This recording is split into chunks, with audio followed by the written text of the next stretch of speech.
you guys filmed and painted a vibrant picture. What kind of picture did you see that he was trying to get across to you, or what was his message to you guys? Coach Peterson? Yeah. Not a very good one. He came in and he was honest and told us, hey, we're not where we want to be, and we have a long way to go. And collectively, we're going to have to work, every single day, every single week to get to that point. How tough was it to rewatch that game from yesterday? It was hard. It was really hard. You saw a lot of great individual efforts and a lot of guys playing, really good football.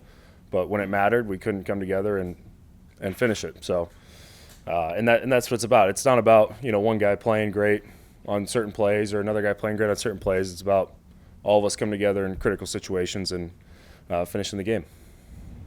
You guys had gained some momentum there in the early part of the second half, then the kickoff return. Did that just take a whole bunch of breath, momentum, whatever, out of the sideline when that thing happened? Yeah, and I think it took too much. I think it's just like in the first half when, we missed a kick and we can't let that, dictate the game, or, we have chances and we miss them and then we let that dictate the rest of the game of, oh no, things aren't going our way, and that's, that's adversity, that's football, bad plays happen, bad things happen. And yesterday I felt like we didn't come together when those things happened. We lost our momentum and it needs to change, it needs to be different. The offense hasn't been putting up the points that maybe you guys expected it would going into the season. How do you get the offense on the right track? Yeah, I think you come back and you reevaluate the process and look at the details and little things we've been doing. And like I said, we had, great plays here and there, and critical situations we struggled. And so, whether it's maybe more of a focus on that or more of a focus on the little details, that's something we got to look at and evaluate this week and for the weeks continuing on. Does that maybe make it more frustrating knowing first and second down have gone so differently in third down this season? Yeah, it is. I mean, it's absolutely frustrating. And it's, something we continue to look at and work on. And, but it's great knowing that, it's there. You can see flashes of how explosive and the potential of this offense, and you see it there. And just, it didn't work out. Didn't work out yesterday. I know Anton doesn't play right next to you, but how did you just kind of see his growth, compared to maybe a week previous? Yeah, I mean, the ability to bounce back from a week like last week is crucial, and he came out there ready to play, pumped up. He was, he's vocal and talking to everybody and, encouraging everybody else. So it's incredible from a rookie. Does it take a few weeks for the offensive line to gel and settle in sometimes? Yeah, I think always. I think the whole offense in general. There's things that happen in games that, as hard as you try and simulate in practice, there's just things that happen. Anything can happen on a football play, and things tend to go wrong when you least want them to. And I think as those kinks get worked out, and I think you saw the same thing last year, we'll continue to get better. Like I said, he thinks guys are pressing to make plays instead of letting plays come to them. When you watch the film from the last 2 weeks, do you see that? Is that evident to you guys when you're watching?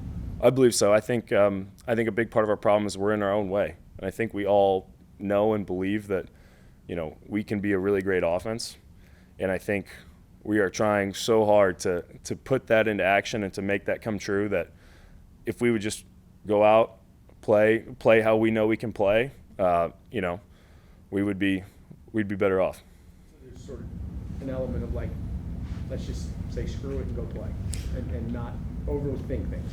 Absolutely. I think last year when no one expected us to have a good offense, we'd come out, we'd play relaxed. Hey, we're going to go make plays. Just when they come to us, we're not going to go looking for extra plays. We're not going to go make plays happen. And they happen. And now, we're saying we got to be a good offense. We got to be a good offense. And we're all just pushing to make all these plays. And we have the players in place that it will come to us. It will happen. We just have to let it. Did Doug seem in any way more pointed, more agitated with you guys after yesterday's loss than any of the other previous losses you've dealt with him in the postgame? I think anytime you drop two in a row, it's definitely, as a head coach, you have to be looking at every little detail and trying to find out what the issue is. And I think, I can't recall last year, what it was after two in a row, but one in a row, the big messaging point after losing one is you can't let it turn into two. And we let it turn into two. So I think that was what, really upset him yesterday is we had these opportunities to bounce back and to respond, and we didn't. Do you think any of the outside noise, the outside expectations creeped into the locker room, and maybe people are looking ahead thinking, oh, well, this team is supposed to be this? Well, if they were, I hope they're not anymore because, clearly we got a lot of work to do.